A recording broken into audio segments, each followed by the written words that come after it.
Hey, I'm Rachel Wall, founder of Inspired Hygiene, and I'm excited today and maybe a little bit nervous to talk to you about hygiene compensation. So, we have had the privilege to work with teams all over the US and even into Canada, and so we have seen a lot of different compensation models. And what I want to share with you today are a couple that we've seen that don't work, or maybe some good plans that could work, but perhaps the groundwork wasn't laid for it to work properly in these particular practices.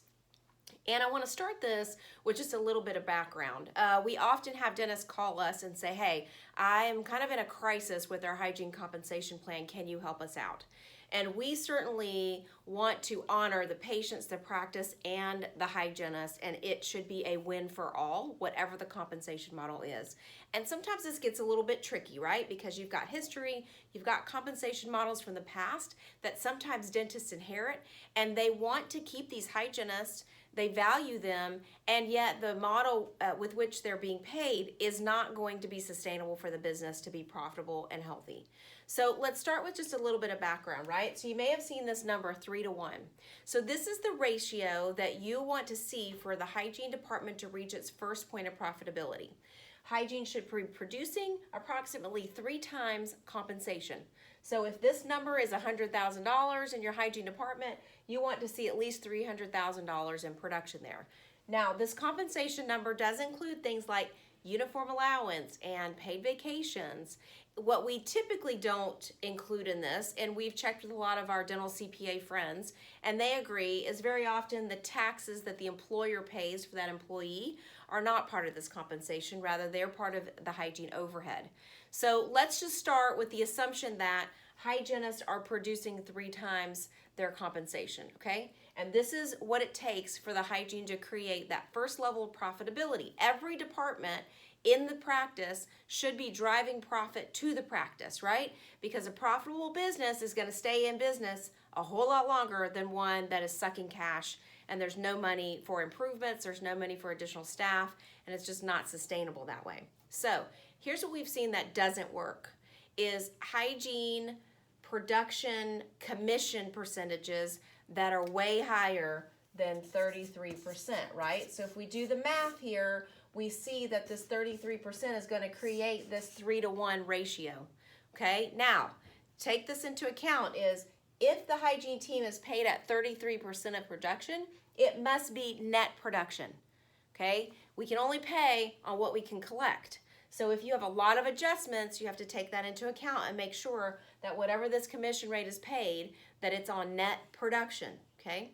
The other thing is, I believe in team bonuses, right? I believe that every part of the team should contribute, even if the hygienists are being paid on a different method as the rest of the team. I still think that they should take part in growing the practice and promoting restorative care, and also should be involved in that team bonus. And so this really prevents that, okay? So what we typically recommend is more of a 25 to 30% commission if you're looking at that of net production, because then that leaves room for participation in a team bonus possibly. And there's a lot of math that goes into this, so please do your due diligence if you're putting this in place and really think this through.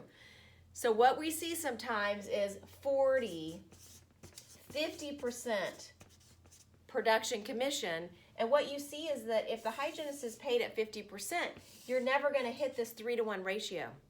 You're only going to be breaking even, right? Half the production is going to the hygienist and half of the production is going to the overhead, right? The supplies, what it costs to run that hygiene room. And so that means there's no profit going to the practice.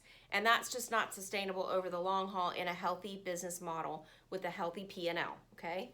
So what we've seen is some dentists who have inherited this model and then are trying to figure out how to transition. What we have been able to do really successfully is we've been able to look at these hygiene departments and say, okay, so what is really great about this and where is there room to grow? And what we have done is been able to create a model where we can help them increase production as this commission rate is going more into line, so that these hygienists end up making the same and sometimes even more money than they did prior to Inspired Hygiene working with them. So sometimes the doctors will call kind of in a panic, understandably, because this is a really hard thing to communicate with your team. But we believe that if you can communicate, how do we shift this to where there's more production coming in at the same time, that we're tiering that commission rate to a more sustainable level, that the hygienists can sometimes even make more money. So, and by the way, the patients are getting better care.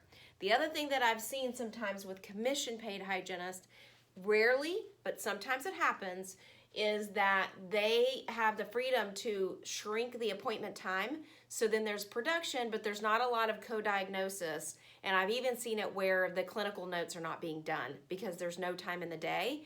And so that becomes a real problem. So if you're going to something like this, a commission base or a base plus some commission, right, after you hit this 3-to-1 is when that commission can kick in, is you've also got to take into account what type of team bonus do we have that we want the hygienist to participate in, and what are the standards that we must maintain in order to keep this in place. All right, hope this is helpful. Any other questions you have about this, please reach out to us. You can contact me at rachel@inspiredhygiene.com.